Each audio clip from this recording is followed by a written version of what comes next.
বৃষ রাশির জাতক ও জাতিকাগণ 2025 সালে তার কিন্তু শিক্ষার একটা প্রভাব তার মধ্যে বিস্তার করবে এবং শিক্ষার দৃষ্টিভঙ্গি তার একটা অনুকূল পরিবেশের মধ্য দিয়ে সে কিন্তু ধাবিত হবে এবং 2025 সালের শুরু থেকেই তার কিন্তু নানাভাবে প্রতিযোগিতামূলক কাজের তার কিন্তু সম্মুখীন হতে হবে। প্রতিযোগিতা চ্যালেঞ্জিং কাজে সে কিন্তু সফলতা হবে বৃহস্পতির প্রভাবের কারণে।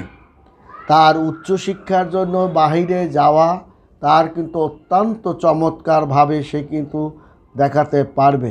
তাছাড়াও বৃহস্পতি তার প্রথমভাবে স্থির হয়েও পঞ্চম ভাব নবম ভাবকে সে কিন্তু দেখবে, যার কারণে আপনি নানান ধরনের ফল কিন্তু আপনি সুন্দর ফল আপনি পাবেন, শিক্ষাক্ষেত্রে ভালো করতে পারবেন।